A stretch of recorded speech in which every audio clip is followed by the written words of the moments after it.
देश का सबसे एडवांस न्यूज ऐप अब आपके मोबाइल में हर गांव, हर शहर को जोड़ता एकमात्र न्यूज नेटवर्क। सरकारी योजनाओं से लेकर हर समस्याओं का समाधान बस आपके एक क्लिक पर।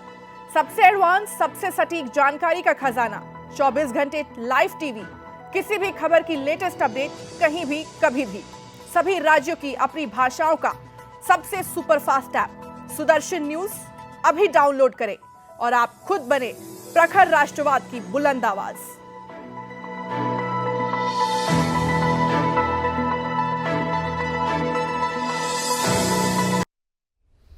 और बता दें, अभी तक की वॉर ब्रेकिंग आ रही है। रूस यूक्रेन के बीच लगातार 29वें दिन भी जंग जारी है। जी हां, हथियार डालने के लिए तैयार नहीं है जेलेंस्की। नाटो की बैठक में शामिल होने ब्रुसेल्स पहुंचे हैं बाइडेन। नाटो की अहम बैठक होने जा रही है। यूक्रेन संकट पर चर्चा की जाएगी और नेटो के सभी देश इसमें शामिल होंगे।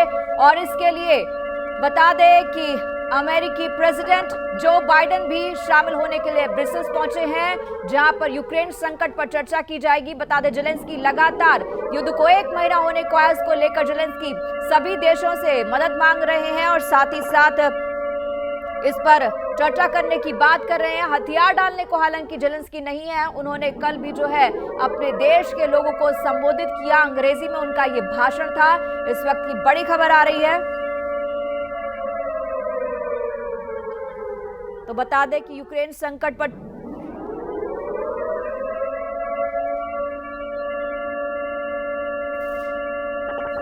और हमारे साथ रिटायर्ड कर्नल JS सोधी रक्षा विशेषज्ञ जुड़ गए हैं और साथ ही साथ शैलेंद्र दुबे जी हैं, राजनीतिक विश्लेषक। आप दोनों का बहुत बहुत स्वागत है। कर्नल साहब, सबसे पहले आपके पास आना चाहूंगी। जेलेंस्की एक तरफ हथियार डालने को तैयार नहीं है, देश तहस नहस होने को आया है, 1 महीना हो चुका है इस युद्ध को। किस तरीके से देखते हैं, कहां पहुंचेगा या ये युद्ध? जय हिंद पूजा जी। जय हिंद।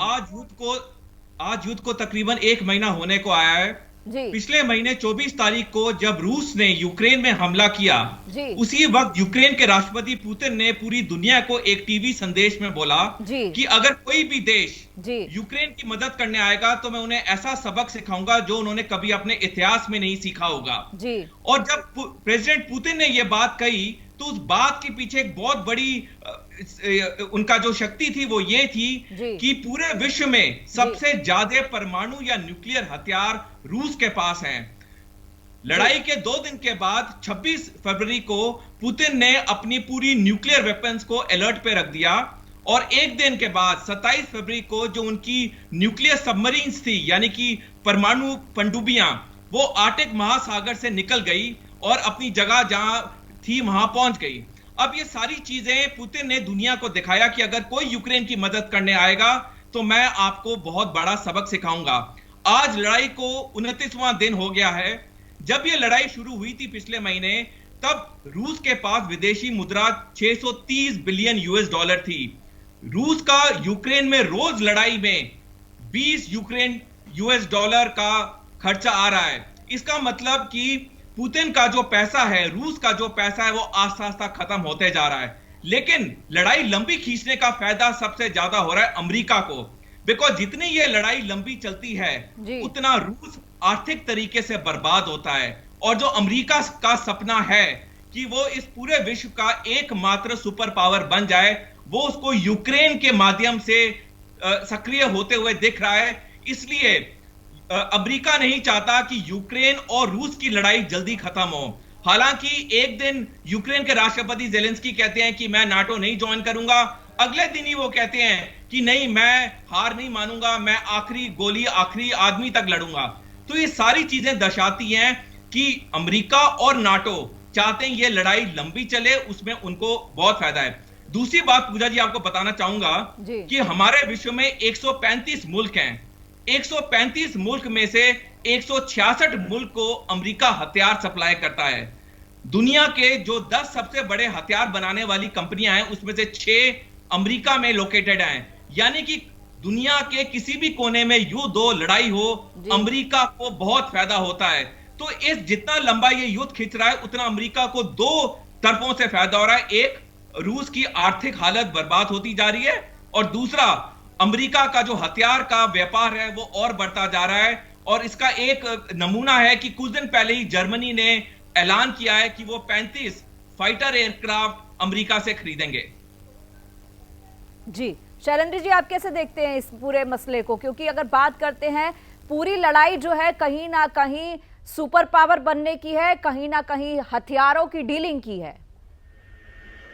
देखिए पूजा जी, ऐसा है कि जो परिस्थितियां आज पैदा हुई हैं जी, उसमें ये साफ जाहिर होता है कि यूएस का, चाहे आप एंशिएंट हिस्ट्री उठा के देखिए, यूएस की हमेशा ये कोशिश रहती है जी कि जितने भी उसके इमीडिएट कॉम्पिटिटर्स हैं जी, जो इकोनॉमिकली ऑर्डर में फर्स्ट 5 में आते हैं, यूएस चूंकि अभी पोजीशन फर्स्ट होल्ड करता है, पिछले कई दशकों से होल्ड करता है रेगुलरली जी, तो यूएस ये चाहता है कि वो किसी न किसी तरह से वो तमाम ऐसी परिस्थितियां उनको बने कि वो उसमें फंसे रहें।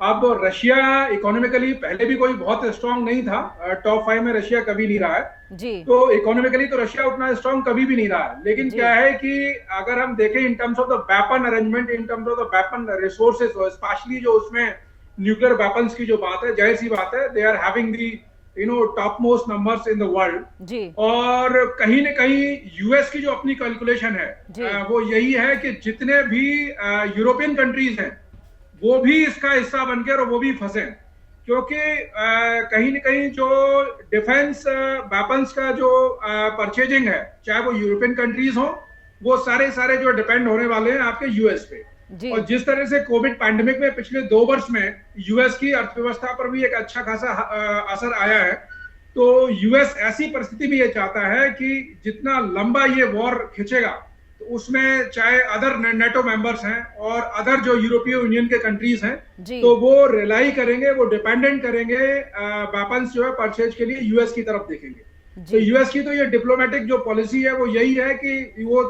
तमाम जो देश हैं वो इसी बात में फंसे रहे। और एक और जो पॉइंट है, अभी जो लेटेस्ट अपडेशन आ रहा है कि फॉरेक्स रिजर्व तो रेगुलरली डिक्रीज हो ही रहा है रशिया का, साथ में जो रशिया का आपका 130 बिलियन का गोल्ड रिजर्व है उस पर भी यूएस की अभी नजर है कि इस तरह के और कड़े प्रतिबंध लगाए जाए कि उसको भी डिस्पोज ऑफ करने में रशिया को काफी चैलेंज आए। तो कहीं न कहीं चारों तरफ से in all multiple dimensional US की कोशिश वही है कि इस तरह से स्थितियां पैदा की जाए कि यूएस को एक बहुत बड़ा फाइनेंशियल क्राइसिस जो है फेस करना पड़े।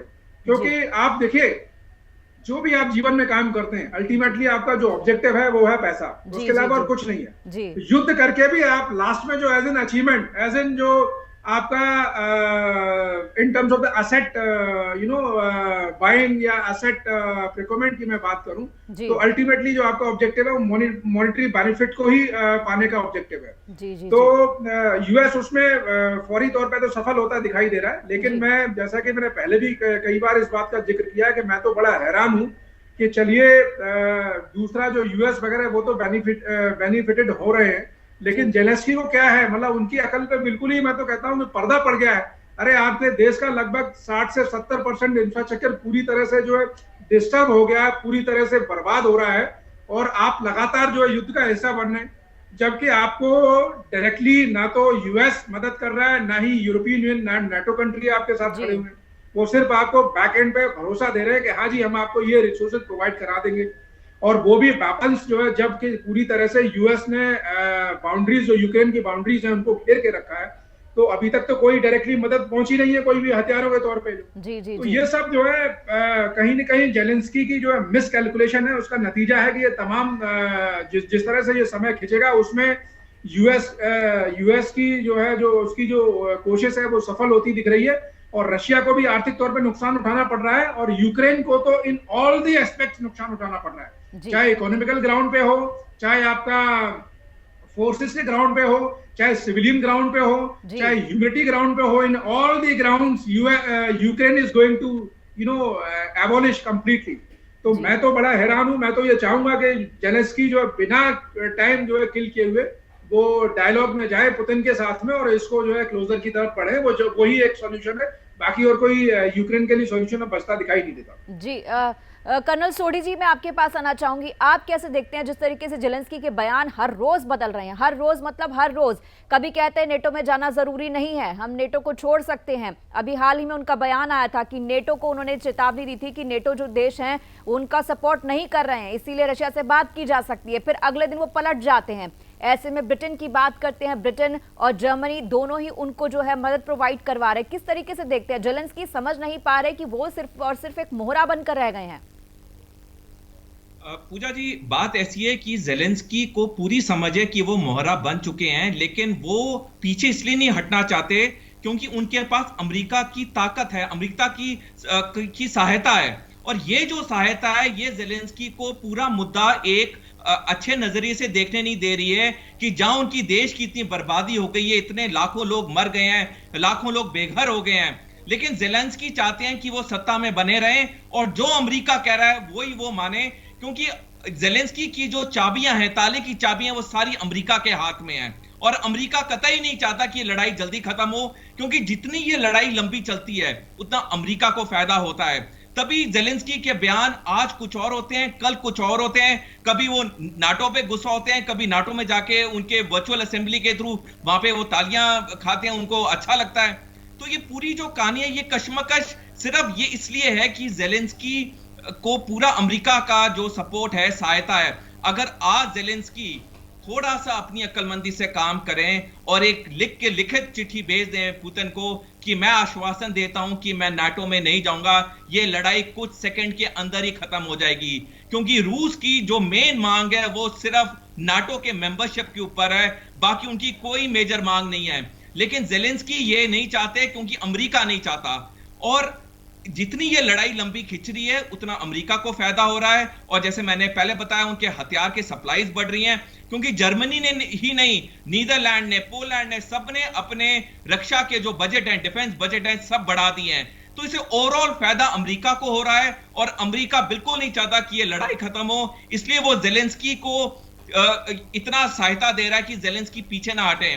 दूसरी बात पूजा जी, जो हम इंफॉर्मेशन वॉरफेयर देख रहे हैं इस लड़ाई में, पूरी इंफॉर्मेशन वॉरफेयर यही दिखा रही है कि यूक्रेन जीत रहा है।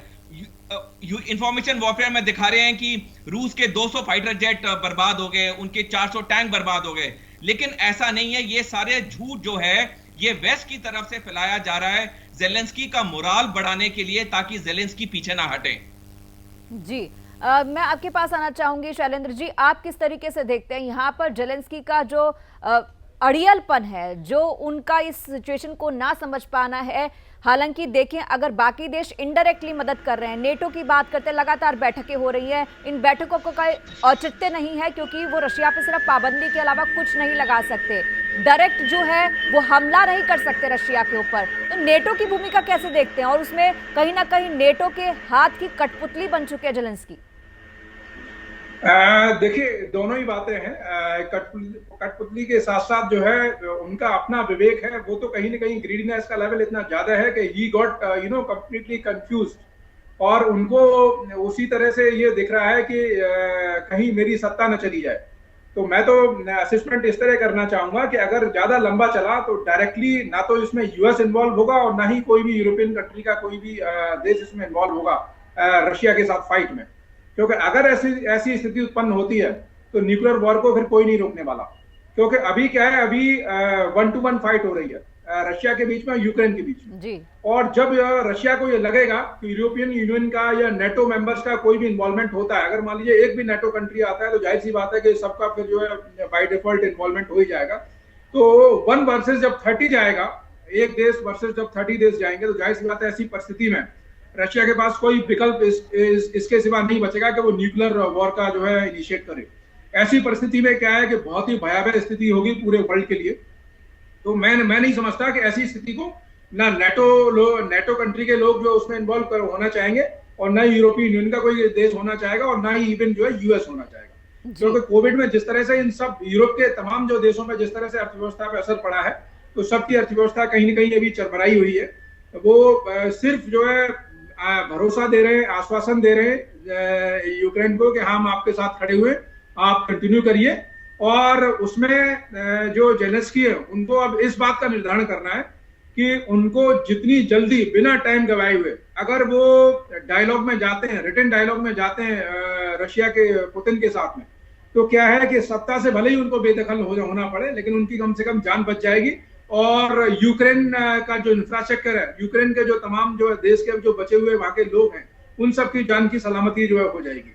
तो जेलेंस्की को अब बड़ा दिल दिखाने की आवश्यकता है, क्योंकि जिस तरह से ये मिसकैलकुलेशन लगातार करते रहेंगे तो ये बढ़ रहे हैं। हो सकता है कि ऐसी स्थिति परिस्थिति पैदा हो जाए कि जेलेंस्की को अपनी जान से भी हाथ धोना पड़ेगा, क्योंकि युद्ध में ऐसा तो है नहीं कि वो डिफरेंशिएट करेगा मिसाइल्स या फिर जो है तमाम जो एडवांस क्रूज मिसाइल्स हैं या हाइपरसोनिक मिसाइल्स हैं वो डिफरेंशिएट करने वाली है कि नहीं हम जेलेंस्की को नहीं मारेंगे। वो तो जो चपेट में आएगा वो मरेगा। और जैसे जैसे जो है ये बढ़ेगा तो कहीं ना कहीं रशिया की भी खींच बढ़ेगी, क्योंकि there is a limit of जो कन्वेंशनल पैटर्न पे जो वॉर के लिए जो वेपन्स है उनकी लिमिट है। तो वो जैसे जैसे जितना ज्यादा लंबा खींचेगा तो उसमें जो है रशिया भी उसमें एनहेंसमेंट करेगा और हो सकता है कि आने वाले टाइम में तमाम जो है केमिकल्स वेपन्स का इस्तेमाल हो, बायोलॉजिकल वेपन्स का इस्तेमाल हो और साइबर वॉर की तरफ बढ़े मामला, और मे बी अ पॉसिबिलिटी के पार्शियल न्यूक्लियर वॉर की तरफ भी मामला बढ़े, क्योंकि अब स्थिति इतनी आगे पहुंच गई है कि रशिया भी यहां से जो अपने को विड्रॉ नहीं करना चाहेगा, क्योंकि वो जब इतना उसने उसका नुकसान कर दिया यूक्रेन का, तो रशिया ये बिल्कुल नहीं चाहेगा कि जब हम जो है 70-80% जब हम अपने टारगेट की तरफ जो पहुंच चुके हैं तो उसको 100% कंप्लीट करके ही जो है उसको वापस आना चाहेगा। तो ये देखने वाली बात है, लेकिन कुल मिला के ये है कि इससे ओवरऑल इनडायरेक्टली जो है ना पूरी तौर पे एक वैश्विक परिस्थिति में तमाम देशों को नुकसान ही हो रहा है, क्योंकि जिस तरह से ये आपके इकोनॉमिकल जो सैंक्शंस लग रहे हैं उसमें आपका आर्थिक व्यापार पे जब प्रतिबंध लगते हैं तो जाहिर सी बात है उसको कंट्रोल करना, उससे पूरी जो वर्ल्ड वाइड मैट्रिक्स है उस पर फर्क आता है। क्योंकि आपका जैसे कि रशिया नेचुरल गैसेस हो गया, आपका ऑयल्स हो गया, इसका एक बड़ी मात्रा में एक्सपोर्ट करता है यूरोप, उनके लिए एक अच्छा जो मार्केट है। तो ये बड़ा ही जो एक अच्छा हेल्दी साइन नहीं है। और रीजन क्या है, रीजन वही था कि रशिया अपनी सोवरेनिटी को, अपने जो सिक्योरिटी जो एक्सपेक्ट्स हैं उनको बचाने के लिए उसने कि भाई आप नेटो के मेंबर नहीं बनेंगे। तो मुझे तो नहीं लगता कि जेलेंस्की की कैलकुलेशन में मतलब क्यों इतना मिस कैलकुलेशन हो रहा है और बराबर जो है ये खिंच रहा है। I am fail to understand, कहीं ना कहीं ही seems to be a quite immatured person और ग्रीडीनेस का लेवल इतना जो है बढ़ रहा है। अभी तक अगर जिसको मदद करनी होती किसी भी नेटो कंट्री को या यूरोपियन यूनियन को तो वो इन्वॉल्व होते ना, एक सिंगल कंट्री ने नहीं, जो बस हाँ पे ऑन पेपर के हाँ हम आपको ये देंगे। अरे वो ग्रांट कहाँ जाएगी ग्रांट भाई, जो मोड ऑफ ट्रांसपोर्ट है या सरफेस के थ्रू जाएगी या बाय एयर जाएगी या बाय सी जाएगी, तो वो तो कहीं कोई डिलीवरी अभी दिखती नहीं। जो सिर्फ थॉटिकली कहना कि वी आर विद यू और एक प्रैक्टिकल डिलीवरेंस में there is a big difference. तो ये यूक्रेन के लिए बहुत दयनीय स्थिति है और रशिया के लिए जो है इकोनॉमिकल तौर पे भी जो है एक अच्छा खासा नुकसान हो ही रहा है। तो ये जितना जल्दी क्लोजर हो वही पूरे विश्व के लिए है ना एक आइडियल सिचुएशन होने वाला है। जी कर्नल सोढी आपके पास आना चाहूंगी। यहाँ पर खबर आ रही है कि लगातार जो है ताबड़तोड़ हमले यूक्रेन पर रूस कर रहा है। खबर यह भी है कि कीव को चारों तरफ से घेर करके वहां पर हमले हो रहे हैं। रिवेन में हथियार डिपो पर मिसाइल दागी गई है और हथियार डिपो को पूरी तरीके से नष्ट किया गया। ये तमाम खबरें आ रही हैं और जेलेंस्की ने वैश्विक रैली का आह्वान किया है। यहाँ पर अगर हम बात करते हैं कि जिस तरीके से रशियन सेना जो है वो अंदर जा चुकी है, यूक्रेन के अलग अलग प्रांतों के अंदर जा चुकी है, कई जगहों पर हमले किए जा रहे हैं। और जेलेंस्की की बात करते हैं, अगर रशिया की फौज जो है जेलेंस्की तक पहुंच जाती है तो क्या सिनेरियो बनेगा? पूजा जी, मैं एक फौजी होते हुए आपको बताना चाहूंगा कि लड़ाई किसी भी समाधान का हल नहीं है। फाइनली लड़ाई के बाद टेबल पे बैठ के बात करनी पड़ती है, क्योंकि कोई भी युद्ध में, कोई भी लड़ाई में दो ही लोग सबसे ज्यादा सफर करते हैं, एक फौजी और एक आम नागरिक। और हम यूक्रेन में भी जो देख रहे हैं, या तो फौजी मर रहा है या आम नागरिक पे इतनी आपत्ति आ रखी है। लेकिन अभी क्योंकि लड़ाई छिड़ चुकी है तो हमने इस लड़ाई को अभी उस एंगल से भी देखना है कि इस लड़ाई में जितना अब नुकसान हो रहा है, ये अभी यूक्रेन के राष्ट्रपति ने निर्णय लेना है कि अब बहुत ज्यादा तबाही हो चुकी है मेरे देश की, अब मैं अपने देश को और बर्बाद होना नहीं दूंगा। और वो अगर जी कर्नल साहब, आपकी आवाज हम तक नहीं पहुंच पा रही है। जी पूजा जी, मैं आपको एक और चीज बताना चाहूंगा कि जो रूस के प्रधानमंत्री हैं पुतिन, वो केजीबी में लेफ्टिनेंट कर्नल थे, तो उन्हें फौजी पढ़ाई और उन्हें राजनीतिक ज्ञान दोनों है। तो ये जब लड़ाई पिछले महीने शुरू हुई तो इसमें इन्होंने अपने 2 लाख जवान भेजे। अब फौज की पढ़ाई में बताया जाता है कि जब आप आक्रमण करते हैं तो आपकी जो रेशो होती है वो 3:1 होती है, और यूक्रेन की जो सेना की जो स्ट्रेंथ है वो है 2 लाख, लेकिन जहां पे पुतिन को 6 लाख जवान भेजने चाहिए थे, उन्होंने सिर्फ 2 लाख जवान भेजे। वो इसलिए कि पुतिन चाहते हैं कि यूक्रेन में ज्यादा तबाही ना हो। अब पुतिन ये क्यों चाहते हैं? क्योंकि यूक्रेन की जो 30% आबादी है वो उसका झुकाव रूस की तरफ है, वो रूसी भाषा बोलते हैं। इसलिए पुतिन ने क्या किया कि 2 लाख जवान ही भेजे, और यूक्रेन के जो 23 सबसे बड़े शहर थे, 23 सबसे बड़े शहर को पुतिन ने अपने टैंकों से घेर लिया। फौजी पढ़ाई में हमें सिखाया जाता है आइसोलेशन, इन्वेस्टमेंट और कैप्चर, जिसका हिंदी में अनुवाद होता है अलग करना, निवेश करना और कब्जा करना। अब रूस की सेना ने क्या किया, यूक्रेन के जो 23 सबसे बड़े शहर हैं उसको उन्होंने अलग किया, यानी आइसोलेट किया अपने आर्मर्ड और मैकेनाइज्ड कॉलम से। उसके बाद वो आस्ता आस्ता उनकी बमबारी करते रहे, यानी कि उसका निवेश करते रहे, इन्वेस्टमेंट करते रहे। अब लड़ाई एक उस स्टेज पे आ गई है कि अब या तो रूस की सेना हर शहर को कैप्चर करेगी, और अगर यूक्रेन के लोग और उनकी सेना अगर वापस जवाब देते हैं तो उस शहर के अंदर जा नहीं पाएगी, और इस हालात में ये जो युद्ध है ये बहुत खतरनाक मोड़ पे पहुंच जाएगा, क्योंकि पुतिन फिर केमिकल या न्यूक्लियर वेपन यूज करने से हिचकिचाएंगे नहीं। अगर हम अपना ध्यान इतिहास में लेके जाएं, जब सेकेंड वर्ल्ड वॉर में अमेरिका ने देखा कि जापान उन पे हावी हो रहा था, तो उन्होंने 6 और 9 अगस्त 1945 को हिरोशिमा नागासाकी में एटम बॉम्ब गिराए। उससे क्या हुआ, 6 दिन बाद यानी 15 अगस्त 1945 को जापान ने अपने हथियार डाल दिए, और 2 सितंबर 1945 को दूसरा विश्व युद्ध खत्म हो गया। यह भी लड़ाई अभी उस खतरनाक मोड़ पे पहुंच रही है, क्योंकि ना तो पुतिन पीछे हटना चाहते हैं और ना ज़ेलेंस्की अपनी हार मानना चाहते हैं, क्योंकि उनको अमेरिका का सपोर्ट है। तो जब तक अभी विश्व के पूरे नेता कोशिश नहीं करेंगे कि ये लड़ाई खत्म हो, ये लड़ाई अब एक बहुत खतरनाक मोड़ की तरफ पहुंची जा रही है। जी मैं आपके पास आना चाहूंगी शैलेंद्र जी, आप किस तरीके से देखते हैं यहाँ पर? अगर हम युद्ध की बात कर रहे हैं, नुकसान जो है सभी का हो रहा है, चाहे रशिया की बात करते हैं उसका भी नुकसान हो रहा है, यूक्रेन का भी नुकसान हो रहा है, दोनों पीछे हटने को तैयार नहीं है। 1 महीने से ज्यादा युद्ध होने को आया है, 1 महीना होने को आया। आप किस तरीके से देखते हैं कितना आगे युद्ध जा सकता है? और साथ ही साथ अगर यहाँ पे बात करते हैं पॉलिटिकली, आप किस तरह का सिनेरियो बनता देखते हैं? यूक्रेन की अगर हम बात करते हैं, हालांकि अगर बार बार अगर हम बात करते हैं यूएन की बैठकें हुई हैं, रशिया के समर्थन के अंदर कई लोगों ने अपनी एब्सेंस दिखाई है, कई बार दिखाई है। अभी भी जो हुई है वोटिंग हुई है उसमें भी 13 देश जो है वो नहीं रहे हैं। आप कैसे देखते हैं इसे? देखिए पूजा जी, ऐसा है कि डिप्लोमेसी का एक बहुत बड़ा रोल होता है। जी और युद्ध के बाद भी फाइनली आपको डिप्लोमेटिक टेबल पर ही भी बैठना है जी। तो अकलमंदी ये है कि आप पहले क्यों नहीं आते उस टेबल पे? मान लीजिए अगर ये 29 दिन हो गए, अभी और 40 दिन हो जाए, 50 दिन हो जाए, उसके बाद आना तो आपको टेबल पे ही है ना, नेगोशिएशन के लिए आना है। जी। तो बेहतर है कि आप समय रहते हुए अगर डिप्लोमेटिक टेबल पे आ जाएंगे तो उससे क्या है कि आप अपने नुकसान को कम कर पाएंगे। जी। तो ये तो मैं तो बड़ा हैरान हूं कि मतलब जेलेंस्की जो है क्यों मिसकैलकुलेशन कर रहे हैं, और ये बिल्कुल क्लियर है कि Zelensky is not going to serve as a president of Ukraine. इसमें चूंकि 29 दिन हो गए, रशिया किसी कीमत पे अभी इस बात को नहीं मानेगा कि हम जेलेंस्की को कंटिन्यू करें। जी। और ऐसा हो नहीं सकता कि यूएस और नेटो जो है डायरेक्टली इन्वॉल्व हो युद्ध में। तो ये तो जेलेंस्की को जितने भी एडवाइजर हैं उनको तुरंत इस चीज पे कॉल लेनी चाहिए। जी चलिए इस पर आएंगे शैलेंद्र जी, लेकिन उससे पहले यहाँ पर एक छोटे से ब्रेक के लिए रुक रहे हैं। ब्रेक के बाद फौरन हाजिर होंगे।